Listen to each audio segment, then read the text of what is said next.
na. Okay, ma-start tayo. Kuhan muna natin. Good morning, everyone. Let's start.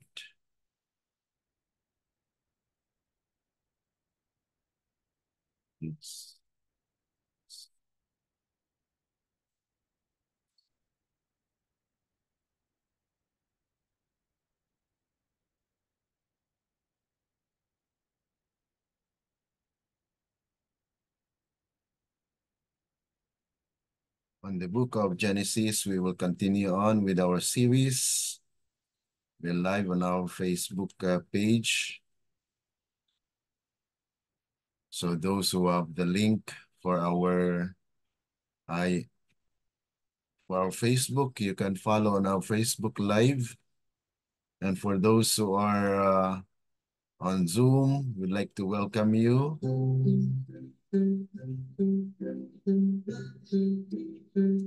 So this is our series on the book of Genesis.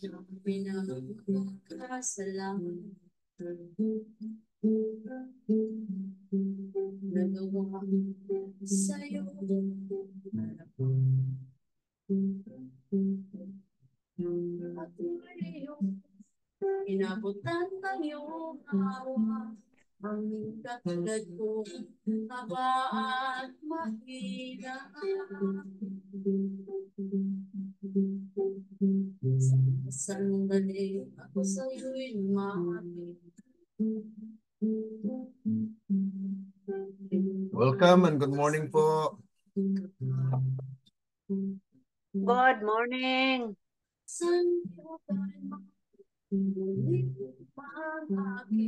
Good morning po. Hi, good morning. Gandang araw po sa inyong lahat. Dito po tayo sa ating pagpapatuloy ng ating serye sa Biblical History po. Kita ko'y labis hinarap mo ako, o Diyos, kay buti ang dakila ng pag-ibig mo sa isang katulad ko. Nagpasalamat sa'yo na ako'y binabo at ngayon naligtas sa biyaya. So dahil po sa biyaya ng Panginoon ay tayo nililigtas at salamat nga po sa biyaya ng buhay na pinagkaloob sa atin at dito po tayo sa ating pagpapatuloy po sa serya ng Biblical History. Dito na po tayo sa chapter 19, part 1 po ito, na kung saan ay ang title po ng ating morning devotion for this morning is the destruction of Sodom and Gomorrah. Okay? So, bago po tayo manalangin, nais ko pong isibagi sa inyo itong prayer thought. The judgment of God are soon to be poured out upon the earth. Escape for thy life is the warning from the angels of God. Other voices are heard saying, do not become excited. There is no cause for special alarm. Those who are at ease in Zion cry peace and safety, while heaven declares that swift destruction is about to come upon the transgressors. The young, the frivolous, the pleasure lover or loving, consider these warnings as idle tales and turn from them with a jest. Parents are inclined to think their children about right in the matter, and all sleep on at ease. Thus it was at the destruction of the old world when Sodom and Gomorrah were consumed by fire. On the night prior to the destruction, the cities of the plain rioted in pleasure. Lot was derided for his fears and warnings, but it was these coffers that perished in the flames. That very night, the door of mercy was forever closed to the wicked, careless inhabitants of Sodom. The same voice that warned Lot to leave Sodom bids us, come out from among them, and be ye separate, and touch not the unclean. 2 Corinthians chapter 6, verse 17. Those who obey this warning will find a refuge. So mga kapatid, ang isang biyaya po ng Panginoon ay tayo po ay inaahon mula doon sa pagkalugmok sa kasalanan. Kaya nga po tayo ay nililigtas ng Panginoon sa pamagitan po ng kanyang biyaya. So, tayo po ay manandali ang manalangin. Dakila at mabagin po naming Ama na nasa langit ka. Sa umagang ito, kami po ay nagpapainan lang ng aming samutiling sa inyo at nagpapasalamat dahil sa biyaya ninyong pinagkaloob na amin pong matunghayan ang kasaysayan po dito sa Biblia na kung saan ay inyong sinugo ang inyong mga lingkod upang babalaan ang mga tao. Ngunit sila po ay nananatiling naging masama. Kaya tulungan po kami na kami rin po ay maging bahagi ng mga taong handa sa pagdating po ng mga distraction na mangyari sa sanglibutan ito. Tulungan ang bawat isa sa amin, Panginoon, na ang may matanto na kami po ay walang magagawa kung wala kayo. Kaya't aming pinasalamatan po kayo sa lahat ng biyaya na inyong pinagkaloob sa amin, na bagamat kami po ay ilang beses na nagkakamali, nagkakasala, kayo po ay nag-ahon sa amin mula sa kasalanan. Tulungan ang bawat isa sa amin sa umagang ito, Panginoon, at aming inaasahan na inyong basbas ang siyang aming maranasan sa buong araw. Ito po ay aming dalangin dahil lamang po sa matamis na pangalan ng aming Panginoong Yesus. Amen. Okay, dito po tayo sa pagpapatuloy po ng ating pag-aaral sa biblical history. At kaya nga po ang ating saloobin sa panalangin ay isang magandang talata na kung saan ito ay paanyaya sa lahat na maghanda. Dahil darating po ang paghahatol din ng Panginoon sa sanglibutan ito at kaya nga po dapat tayo po ay maging handa.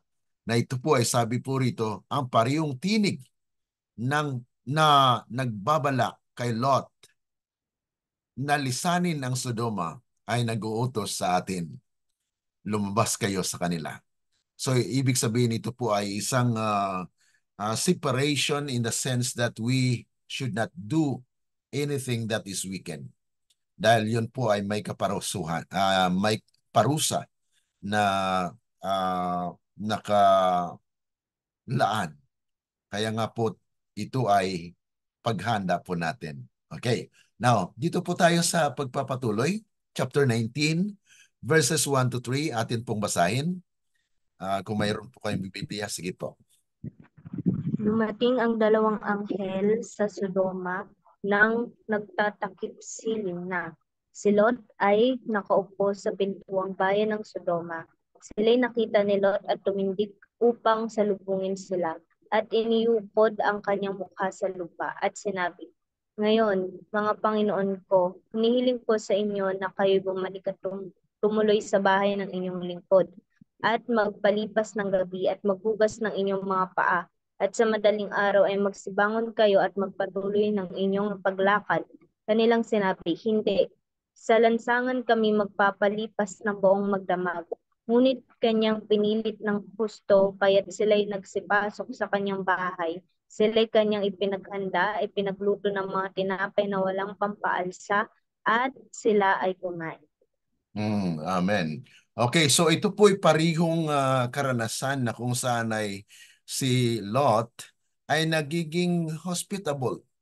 Na katulad po kay Abraham ay malayo pa lang ang kanyang bisita ay kanyang tinakbuhan at talagang sinalubong.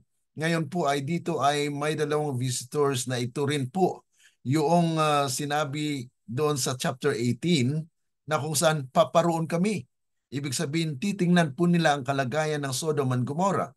Kaya nga po itong dalawang visitors na ito ay kung saan ay pumaroon kay Lot sa Sodom, na kung saan ay they are identified as angels na kung saan ay bagamat sinabi nila na magpapalipas sila ng gabi sa lugar na yon, ay pinilit po sila ni Lot as isang paanyaya na kung saan handa si Lot na tanggapin sa bahay itong dalawang bisita. Kaya nga po, sabi rito, Lot was sitting in the gates of Sodom, na kung saan ito po ay nagkataon na nandun po siya.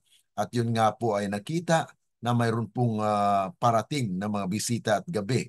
At alam niyo po yung sitwasyon at ang kalagayan po sa Sodom and Gomorrah ay mayroon po silang wickedness na ginagawa. Kaya nga po dito matungayan po natin kung paano solusyonan ni Lot ang problemang ito. Dahil itong mga Sodomista ay talagang nagpipilit na kunin itong dalawang bisita ni Lot sa ating pagpapatuloy ng ating pagbabasa, na kung saan dito po ay mapapansin natin na mayroon pong progression ng kasamaan doon sa Sodom at Gomorrah, na kung saan ito ay naging dahilan ng judgment ng Panginoon, na hindi na po mapigilan ang kasamaan sa Sodom and Gomorrah. Kaya this is also the situation where our world today, na kung saan ay hindi na po mapigilan ang kasamaan dito sa lupa. Kaya nga po sabi rito, there was a steady progression of compromise in Lot's life. Dahil doon po siya sa gitna ng makasalimuot na buhay na makasalanan. He went from looking toward Sodom to pitching his tent toward Sodom. Yan po yung kanyang talagang pinili na lugar, na kung saan ito po yung nagdulot sa kanya ng ang kanilang buhay ay naging peligro din po, mga kapatid. So sabi po rito, now back at the infamous city, Lot sat at the gate of Sodom, indicating he was a civic leader. So ibig sabihin, mga kapatid, ay guard po siya at isa po siya sa mga nagbabantay doon sa syudad na yon. May mga compromises na kung saan ay kilalang kilala na po siya doon sa Sodom. Kaya nga po, noong nakita niya itong visitor, ay talagang inanyayahan niya po na pumasok doon sa kanilang tahanan dahil napakadelikado po. Dahil alam po ni Lot ang mga tao doon sa Sodom at Gomorrah. Kaya nga po dito ay ating mapapansin bakit pinilit ni Lot itong dalawang ito na pumasok sa kanyang tahanan. Okay, patuloy po tayo sa verse 4 and 5. Subalit bago sila nagsihiga, ang mga lalaki na lunsod, ang mga lalaki sa Sodoma, maging mga bata at matanda, lahat ng mga tao hanggang sa pinakahuling tao ay pumalibot sa bahay. Kanilang tinawagan si Lot at sinabi, saan naroon ang mga lalaking dumating sa iyo ng gabing ito? Ilabas mo sila sa amin upang makilala namin sila. So yan po yung katindi. Kung hindi po pinilit ni Lot itong dalawang ito, na kung saan ay doon pa lang sa sitwasyon na ito ay nakita ng mga tao. Kahit yung mga bata at mga matanda ay nandun po, ay nagtipon upang makilala. Alam niyo po yung tinatawag na pagkakilala or yung kilala sa banal na kasulatan ay it has a sexual connotation, na gusto nilang makipag-sex sa dalawang ito. Yan po yung indikasyon ng na gusto nilang makilala itong dalawang bisita ni Lot. Kaya nga po, makikita natin gabi ito na nangyari, mga kapatid. At sabi po nila, bring them out to us. Idalhin mo sila palabas dito. So ibig sabihin, mga kapatid, there is an talagang nag-i-insist po sila na itong dalawang bisita ni Lot ay palabasin po sa tahanan upang kanilang makilala. Ang kanilang pagkakilala na ito ay it has a sexual connotation, na kung saan ay itong mga taong ito ay gusto makipagtalik sa dalawang bisitang lalaki. Kaya nga po, sabi po rito, these citizens of Sodom clearly came to homosexuality, abuse, and rape these two visitors. Yan po yung makikita natin dito sa kalagayang ito. They were willing to break all principles of hospitality and morality for their own violent and sexual gratification. Na kung saan itong mga tao dito, both young and old, ay nandyan po upang kanilang bigyan or maranasan ang kasiyahan sa kanilang kasamaan, mga kapatid. So this shows that the entire city was given over to this violence and immorality, na mapapansin po talaga natin na ito po ay ibig sabihin talagang pinalibutan po nila yung tahanan ni Lot. Kaya ito po ay napakatindi na sitwasyon. Ano kaya ang solusyon na gagawin ni Lot sa sitwasyong ito? Na kung saan ay we may know, sabi rito, that we may know them carnally. The sin of the men of Sodom was plainly connected to their homosexuality. So atin pong mapapansin na this situation ay nangyayari din ngayon. Kaya nga po sa ating awitin ay ililigtas tayo ng Panginoon by biyaya. Ito po ay pribilehiyo ng tao na kanyang matanggap ang kaligtasan po ng Panginoon sa pamagitan ng biyaya. So there is no doubt, the Bible declares homosexual conduct is sin. So dito po ay pinapahayag sa biblical history, bahagi po ng kasaysayan na ang homosexuality is sin. Kaya nga po kung mananatili ang tao na ganito po ang sitwasyon, ay meron pong karampatang parusa. Okay? Patuloy po tayo sa 6 to 9. Lumabas si Lot sa pintuan upang humarap sa kanila, at isinara ang pinto sa likuran niya. At sinabi niya, "Mga kapatid ko, nakikiusap ako na huwag kayong gumawa ng ganyang kasamaan. Narito, may 2 akong anak na babae na hindi pa nasipingan ng lalaki. Sila'y aking ilalabas sa inyo. At gawin ninyo sa kanila ang ayon sa inyong nais. Huwag lamang ninyong gawa ng anuman ng mga lalaking ito, sapagkat sila'y nasa ilalim ng aking bubungan." At sinabi nila, "Manatili ka diyan." At sinabi pa nila, "Ang taong ito'y naparito bilang dayuhan at ibig niyang maging hukom. Ngayon, gagawan ka namin ng higit na masama kaysa kanila." At kanilang ipinagtulakan ang lalaking si Lot at nagsilapit upang sirain ang pintuan.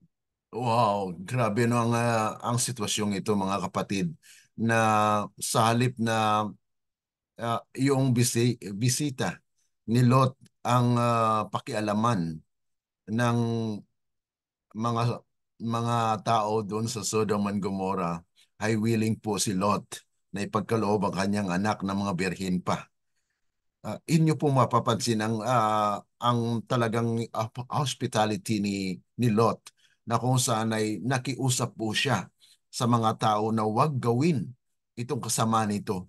So this was a difficult argument for Lot to make as well. Kasi mapapansin niyo po, mga kapatid, sarili niyang anak ay i-offer niya kapalit doon sa paggalaw sa 2 taong bisita niya. So this is actually a very extra human na move po, na desisyon ni Lot, na napakahirap po. Ngunit ganun pa man ay ang mga tao ay they insisted na mananatili na ang kagustuhan po nila ay yung bisita, hindi po yung mga birhen na anak ni Lot. Kita niyo, mga kapatid, yung kasamaan nito, na kung saan ay sabi po rito, he and the men of Sodom had a completely different standard for deciding what was wicked and what was not. So the men of Sodom thought they were pursuing pleasure and did not care that Lot thought it was wicked. So kahit anong isipin ni Lot, mga kapatid, at kahit ano pang i-offer niya, basta makilala ng nila ang connotation nga po dito ay basta makipagtalik lang sila doon sa 2 bisita ni Lot.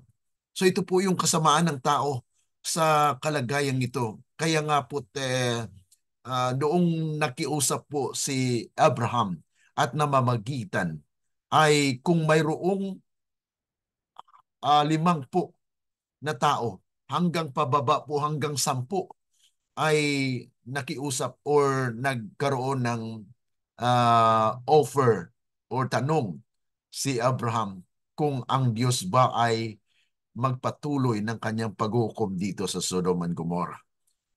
At sabi nga po ng Panginoon ay kung mayroon pong 10, dahil sa 10 na ito ay hindi niya sisirain yung Sodom and Gomorrah. Ngunit sa pagkakataong ito sa chapter 19, atin pong mapapansin na itong dalawang kasama po doon sa pagbisita kay Abraham ay pumunta nga po dito sa Sodom and Gomorrah. At yun nga po ang kanilang nadatnan na gabi. At sa gabi na yun ay pinalibutan po upang makipagtalik itong mga tao sa dalawang bisita ni Lot. Kaya nga po si Lot naman ay inoffer niya ang kanyang birhin niya mga anak. Ngunit hindi pa rin hindi pa rin po nangyari ito. So this is one of the things that we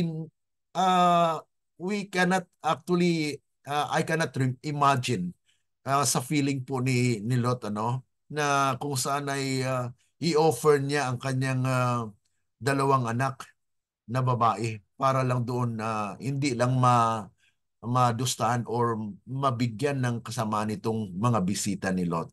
Kaya dito ay the willingness of Lot to give up his daughters to the mob, as we are at the sinful desire of the mob itself, na kung saan ay okay, kung anong gusto niyong gawin ay gawin niyo dito sa anak ko, wag lang dito sa bisita ko. Wow. So it is very extra human mga kapatid. Ngunit ito po ay hindi pa rin nangyari na gawin po ng mga tao yun sa mga anak ni Lot. Ang gusto po nila ay yung mga lalaki. So this is a very wicked na talagang napaka-kasuklam-suklam po ng mga kalagayan po ng tao at that time. Kaya nga po ang Panginoon ay hindi po nagtubili na kanyang ipapasya na parusahan po ang Sodom and Gomorrah. Atin pong patuloy sa pagbabasa sa verses 10 to 11. Subalit iniunat ng mga lalaki ang kanilang kamay at binatak si Lot sa loob ng bahay at kanilang sinarahan ang pintuan. At binulag nila ang mga taong nasa pintuan ng bahay, maging maliit o malaki, ano pat hindi nila makita ang pintuan. Okay, so ito po ay angelic protection na nandun na po mga kapatid. Kaya nga po kinilala ni Lot na hindi lang basta-basta itong bisita niya. So there is actually na sa isip ni Lot na itong mga bisita niya ay more than human. Kaya nga po dito ay hindi nga po mapigilan itong mga tao at kanilang hinihila at hinuhugot si Lot na pinipilit na ilabas mo itong bisita mo. Kaya nga itong bisita ni Lot mga kapatid with that power na kung saan ay kanilang pinasok si Lot doon sa loob at binulag po itong mga tao na sa labas. So ito po yung talagang sitwasyon na napakasama na nais po ng mga tao at that time na makipagtalik sa dalawang lalaking bisita ni Lot.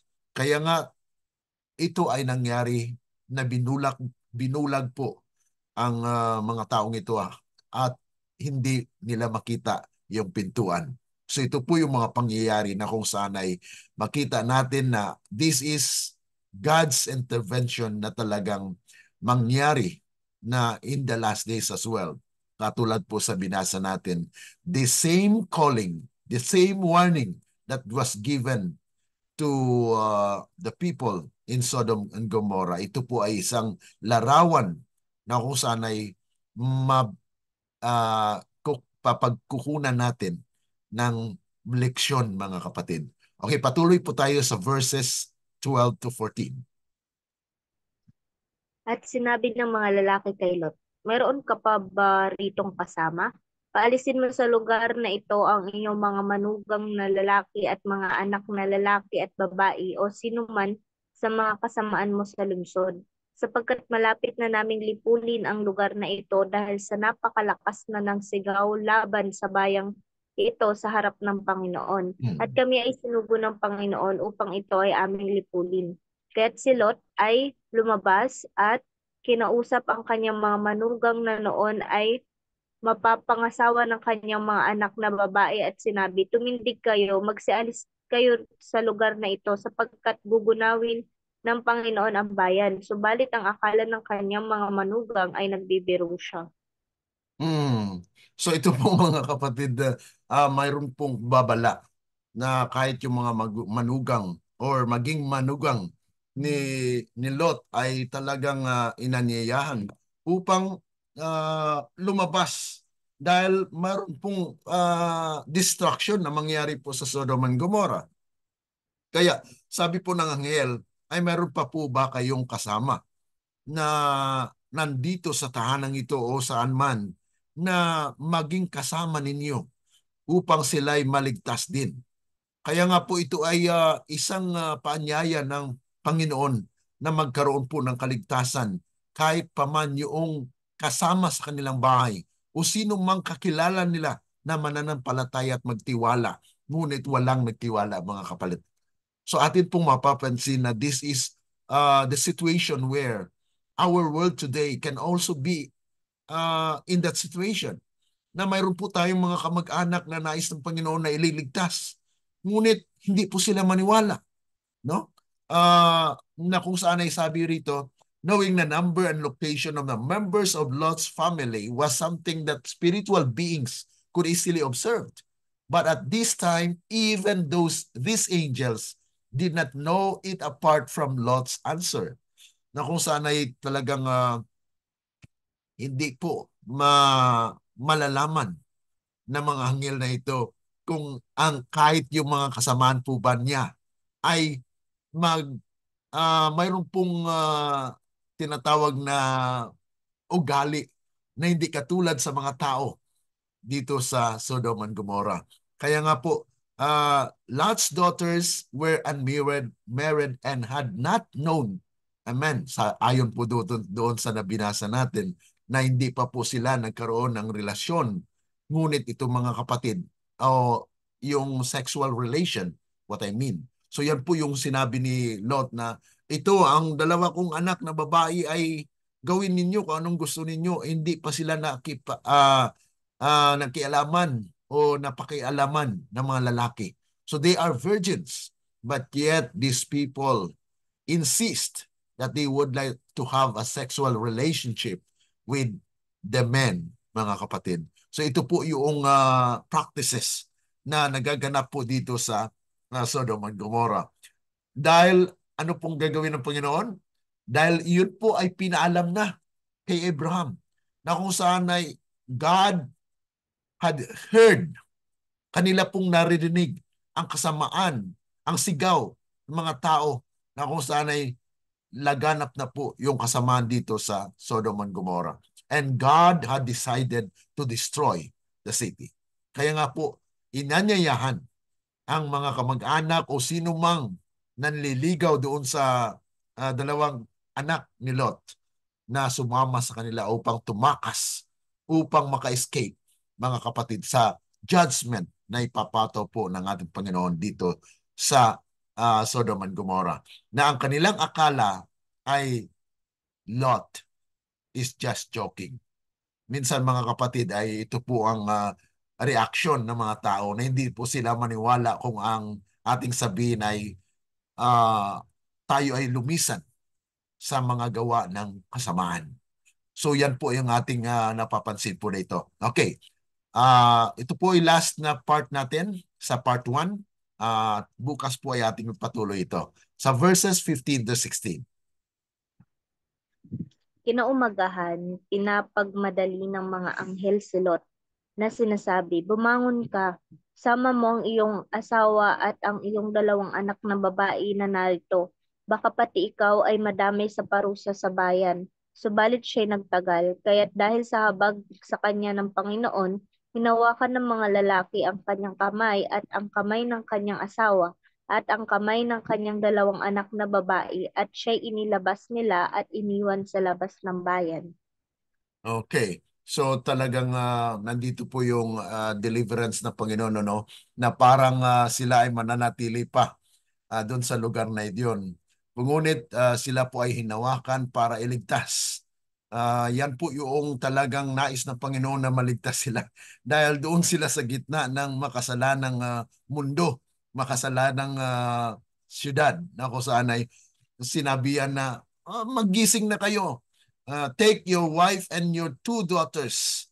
Na kung saan ito po ay wala na po, hindi binanggit yung son-in-law or sino mang kasama doon. Sila lang po bilang tahanan o bilang mag-anak ay nais ng Panginoon na maligtas. So they would be left behind as the angels urged Lot to escape the coming destruction and judgment on Sodom. So while he lingered, too much of Lot's heart was in Sodom. Na parang ang kanyang puso ay nandun na po nananatili sa Sodom. Ngunit ganun pa man ay itong dalawang lalaki na kanilang bisita ay hinawakan po sila at talagang inakay palabas doon sa Sodom and Gomorrah. Mapapansin po natin dito kung gaano kasarap at maramdaman ang pagmamahal ng Panginoon na nais ng Panginoon na ililigtas tayo. Katulad po dito sa panahon ni Lot na kung saan ay nandun sila sa gitna ng kasamaan. Ngunit ang Panginoon ay magliligtas po sa kanila. So a lack of urgency to obey God, minsan ito po ang naghadlang sa bayan ng Diyos na gusto pa nilang mananatili sa sanglibutan. Kaya nga po hindi sila makapagbago, yung mga dating ginagawa ayun pa rin at mananatili sa gano'n na sitwasyon. Ngunit ang Panginoon, mga kapatid, ay talagang He insisted. So mayroon pong tinatawag na talagang nais na Panginoon na akayin si Lot at ang kanyang pamilya. So they brought him out and set him outside the city. Pinalabas po talaga sila sa syudad. So ito po yung sitwasyon na kung saan, kung lumaganap na po yung kasamaan sa syudad, nais ng Panginoon na we go away from the city. Kaya yun po yung mga guidelines actually sa present truth believers na in these last days, God will set His people in a place where there is safety. There is no wickedness. Dahil wala pong imposible po sa tao na mamuhay ng matuwid sa gitna ng kasamaan. Kaya God will take His people from out of the city and He will place them in a kingdom. Yan po yung mensahe actually that we can integrate on this part of our study in the biblical history, mga kapatid, ng Diyos mismo ay mayroon pong intervention para maligtas ang tao. Ngunit ang minsan, ang tao po ay nananatili na para bagang ang kanyang puso ay mananatili sa sanglibutan. Ngunit ganun pa man, mga kapatid, ang Panginoon po ay nagnanais na tayo'y magkaroon ng kaligtasan. Kaya nga't bilang tugon at response doon na ating maramdaman ito dahil narinig natin ayon po sa Romans 10:17, ang pananampalataya po ay nanggaling sa pakikinig. Kaya ang pakikinig po ay nagdudulot sa atin ng kapangyarihan na ang salita ng Diyos ay buhay na siyang umaakay sa atin patungo sa paggawa ng mabuti. Wala po tayong kakayanan, kundi sa pamagitan lamang po ng kapangyarihan ng ating Panginoon. So ito po yung bahagi ng ating pag-aaral ngayong umaga. At salamat po at medyo nagkaroon po tayo ng simula tayo ng konti late. Pasalamat po tayo na we have finished within 30 minutes. We are happy to have you and tomorrow we will see how ang title po ng ating pag-aaral tomorrow is Escape from Sodom and Gomorrah. Na kung saan ay there is really a destruction that happens. And we will connect with a prophetic insight, mga kapatid, kung ano po ang insight nito para sa ating kalagayan sa last days. Okay, any reaction po sa ating pag-aaral ngayong umaga sa part na ito sa biblical history. Any reaction? Okay, meron po dito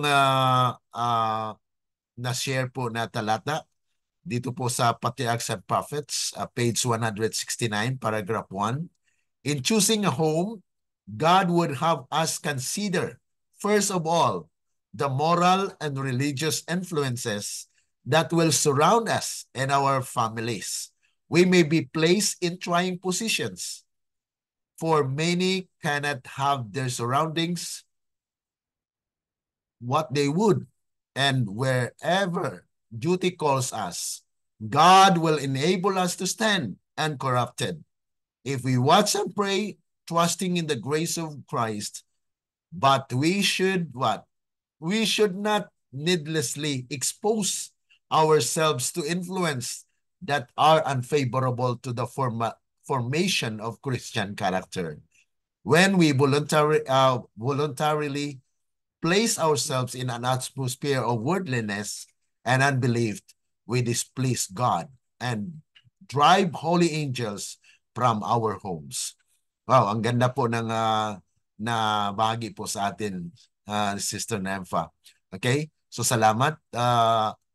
Any additional po reaction doon sa ating na basa at na pag-aralan ngayong umaga, na kung saan ay dito po natin matanto kung gaano ang pagmamahal po ng Diyos sa kanyang mga righteous na kinikilala po na si Lot din po ay naging righteous at that time, na kung saan ay nasa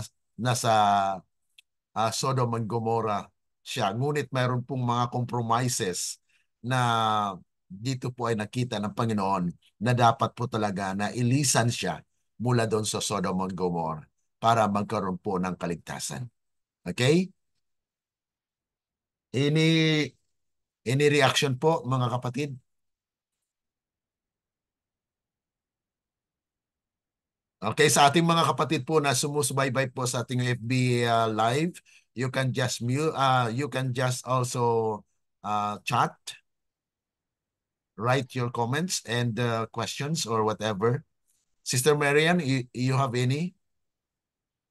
Sa ato pa, Brother Glenn, kung unsa man ang gisulti sa manulunda nga pagawason sila, posible nga maupod sa ato karon. Yes, ganun po mga kapatid, no? Dahil nakita po natin ang silibutan ay talagang napakasama, especially the city. Na ang in the last days talaga mangyari po ito, na God will bring His people in a safe place. Dahil pagdating po ng 7 last plagues, ay mangyari po yun sa sanglibutan. Kung ang bayan niya po ay nandun pa. So therefore, God will bring them out, mga kapatid, into the city of God. The city of God is where the kingdom will be established. That's why we have a message in the present truth that God will establish His kingdom, the kingdom of righteousness, the kingdom of glory, na kung saan ay wala na pong makasalanan dahil they will be gathered and have the Feast of Tabernacle na atin mo pa mapag-aralan sa Present Truth series natin, na there is a Feast of Tabernacle. Kung nangyari po yan noon sa panahon ng Israel, it will also happen to us, mga kapatid. Okay? Kanang giingon nimo nga kingdom of glory, kingdom of unsa to? Righteousness. Righteousness. Mauna na siya ang promised land. Yes po. God will gather His people in the promised land. Kaya nga po magkaroon ng gigantic war po dyan sa Israel to prepare that land. Yan po yung nais ng Panginoon. Kaya nga po kung tayo nag-aaral ng present truth, we will know that God is preparing that land for God's people in these last days. Dahil hindi po hayaan ng Panginoon na ibubuhos po yung 7 last plagues, sa sanglibutan po yon. Pero ngayon po bilang church, ay meron po tayong tinatawag na purification of the church, Ezekiel 9. So that is actually the judgment in the church. Ayon po sa 1 Peter chapter 4:17, na the Lord will have judgment to the house of God. Yan po ang mag-umpisa sa church natin. Kaya God is gathering His people through the truth. Sa pamagitan po ng katotohanan, ang ating leksyon this week, actually, it talks about John 17:17, yung memory verse po natin, sanctify them by the truth. Thy word is truth. Kaya yung sanctification na yun, mga kapatid, it is actually separation. Separation from what? Separation from evil things. Yan po yung tinatawag dyan na sanctification. Yung paghiwalay. Paghiwalay po in the sense that you have the truth and you must be living in the truth and living by faith. Yan po ang nais ng Panginoon na ating So, maranasan. Brother Glenn, Yes po. ang nahitabo sa una sa Ehipto nga gibubuan sila sa pila ka hampak. Pero ang Israel na lahi sila, wala sila nakuha ni maupod ang mahitabo. Yes po. Ang safe place po sa panahon na yun ay nasa Goshen po siya. Oh, Ang mga Goshen. Israelite po sa Goshen, okay? Habang nahulog po yung plague sa Egypt, ay ang bayan ng Diyos ay nasa Goshen. At mayroon po silang talagang may tanda po na tanda of the blood of the Lamb that they had been. Yan po tinatawag na Passover. Yung Passover, the angel of death passed over them because there is a sign of redemption na kung saan ay sila po ay nabuhusan ng dugo ni Kristo. Ibig sabihin, mayroon pong protection sa kanilang tahanan.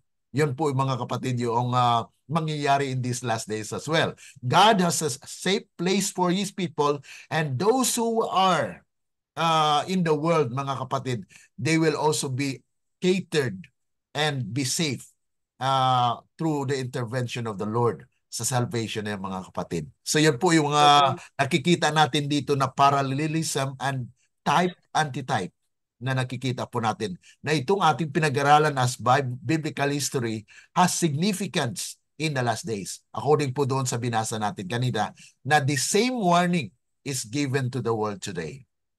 Problema lang, Brother Glenn, bisa na ay mabasa, dili nila tuhuan. Yun na nga po.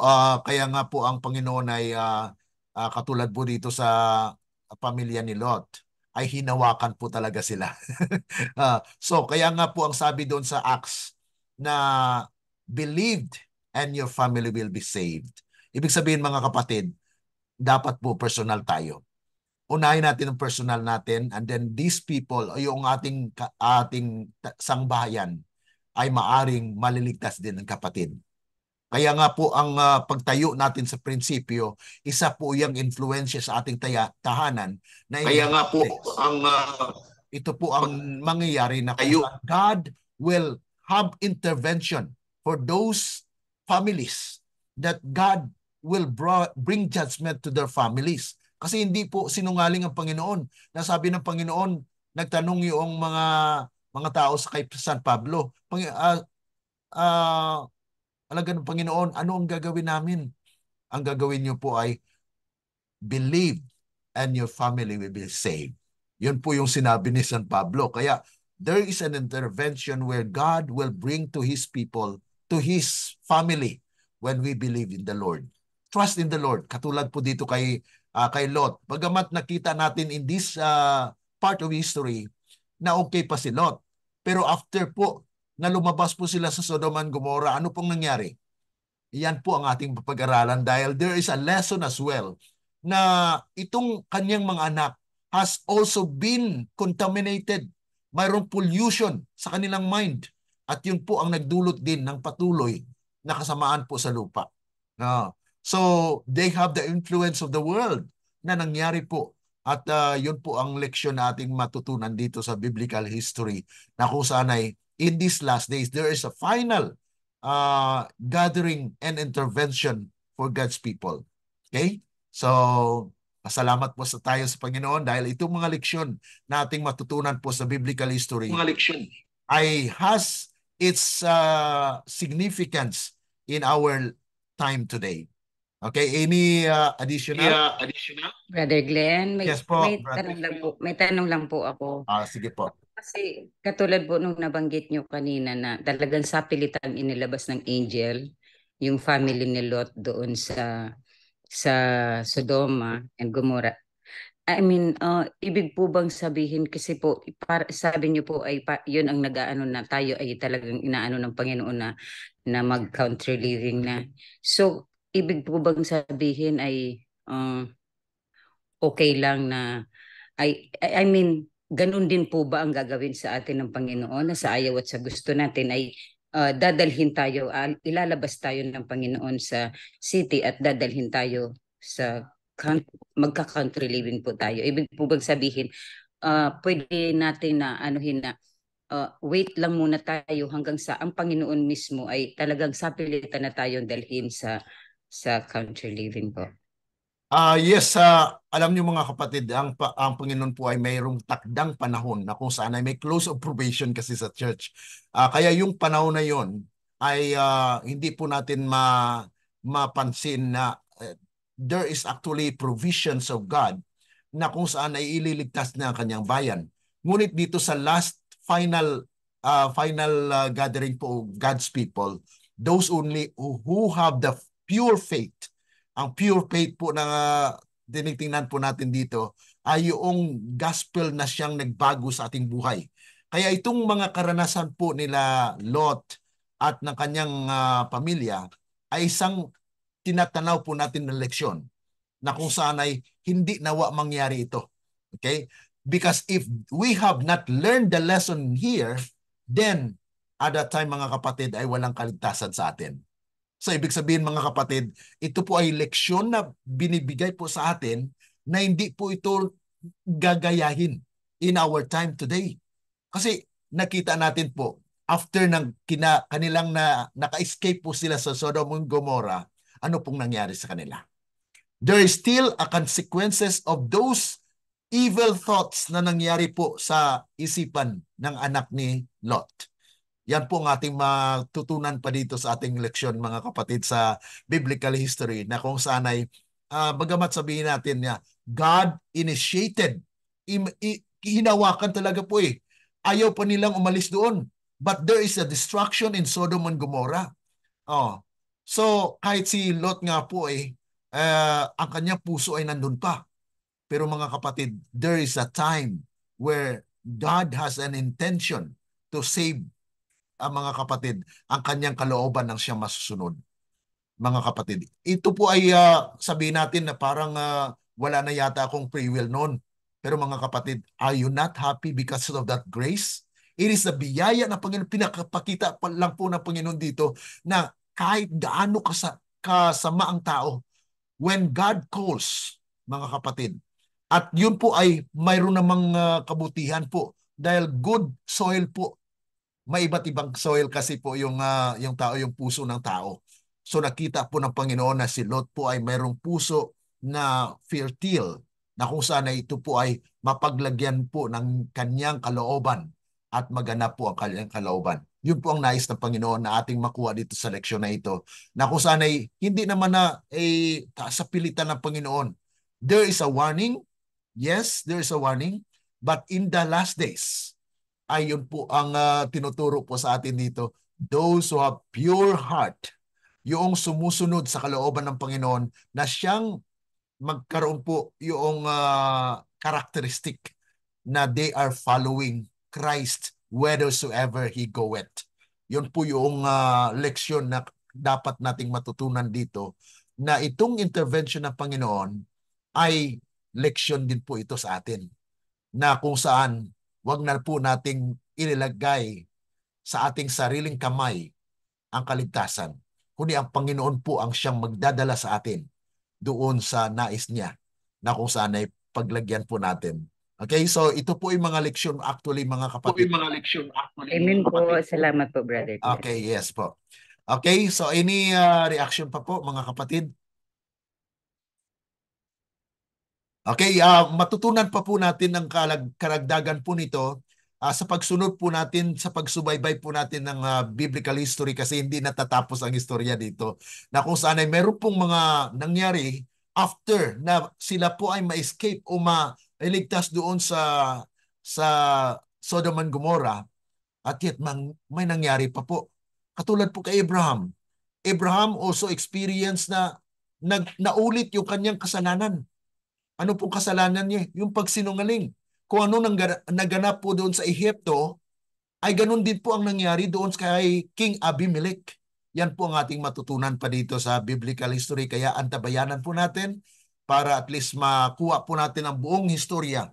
Dahil ang lahat ng ito, we will have the conclusion of this whole matter ng ating pinag-aralan po sa biblical history na there is actually a point of no return na ang nais ng Panginoon po mga kapatid ay atin pong makuha na ang kasaysayan, nilagay po yan para makakuha tayo ng mga leksyon, principles that we are God's people na ang nais ng Panginoon mga kapatid ay maunawaan natin na there is a process wherein we are being saved by the Lord. Hinahawakan po tayo ng Panginoon.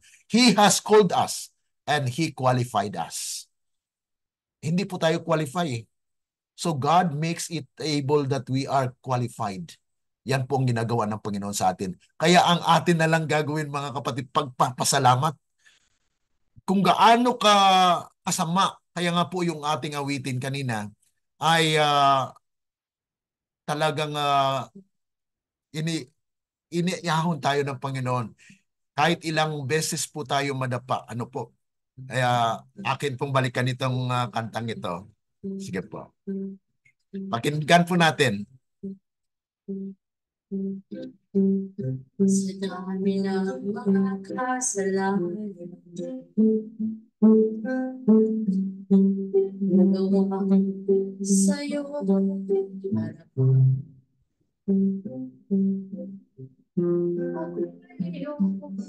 Inabot tayo ng awa, ang katulad ko, haba at mahina.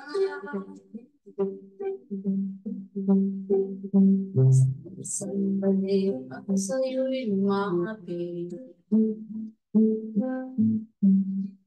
Tinulungan mo sa piling mo at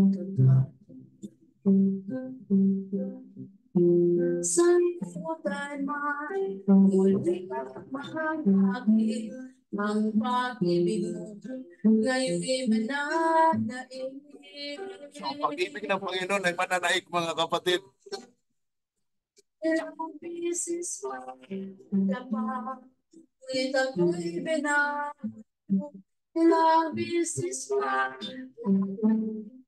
hinarap mo ako, o Diyos, kay buti ay dakila ng pag-ibig mo sa isang katulad ko. Nagpasalamat sa'yo na ako'y binago mo at ngayon naligtas sa biyaya mo. So tayo po ay niligtas sa biyaya ng Panginoon. Na yun po ang nangyari kay Lot, ano? Na bagamat ang kanyang puso ay nandun pa, but yet God's intervention na kung saan dahil sa biyaya niya ay niligtas po sila mga kapatid. So dito po sa biblical history ay pinapakita ng Diyos ay pag-ibig na nais niya mga kapatid ay ating pong maranasan. Pag atin po yung maranasan, ay hindi mo mawawala yan. So yan po yung nais ng Panginoon nating mapag-aralan po dito sa biblical history. I hope that we have been blessed by this study today. At pasalamat po tayo sa Panginoon. Any volunteer for our closing prayer? Mayroon po bang mag-volunteer para po sa ating closing prayer?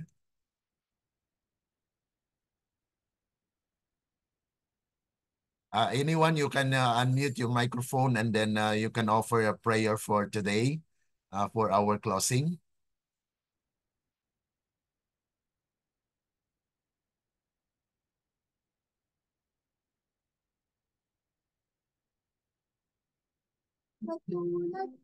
Wala po. Okay, sige po. Tayo po'y lumuhod para po sa ating panalangin.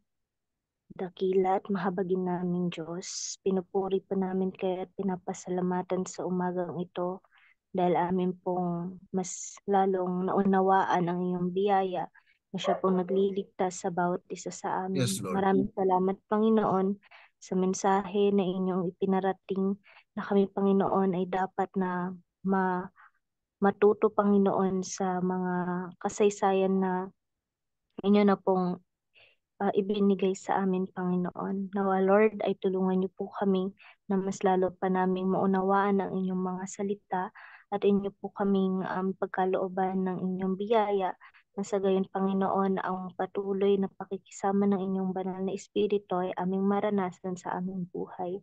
Panginoon, sa buong maghapon na ito, Panginoon, na aming magawain, Panginoon, aming pong hinihingan ang inyong tulong at patnubay. At nawa, Panginoon, ay patawarin niyo po kami sa lahat ng aming mga nagawang pagkakasala at pagkukulang.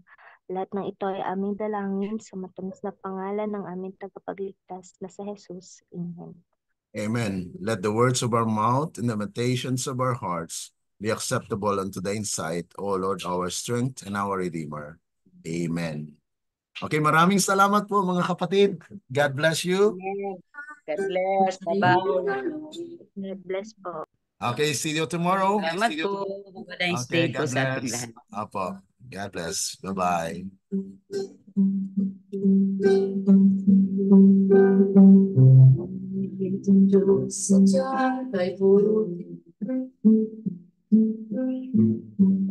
God bless po. Sister Susan. Naka-mute po kayo, Sister Susan. Unmute your microphone po. Ayan. Naka-mute po kayo. Ayan. Okay. May kasama po ako dito, Yes, okay. God bless you po. Ito po, may kasama po ako. Amen. Good day Madadagdagan po. na po yun. Magandang umaga po sa inyo dyan. Magandang umaga po naman. Bukas po ating patuloy po ang ating pag-aaral. God bless you all.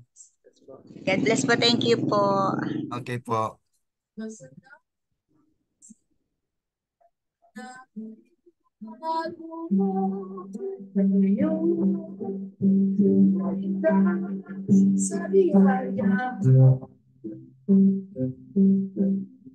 Okay, salamat po sa lahat. Mamayang hapon po ay mayroon po tayong Present Truth Believers series. If you are available, then you can also join. Mga 2:00 po dyan sa Pilipinas. Ano po? I will be sending you the link for our Present Truth studies. More on prophecy naman. Ito po yung series natin na pinag-aralan po ay ito po ay biblical history. So, mamayang hapon po ay panaman po, Present Truth. More on prophecy. God bless you all. Salamat po.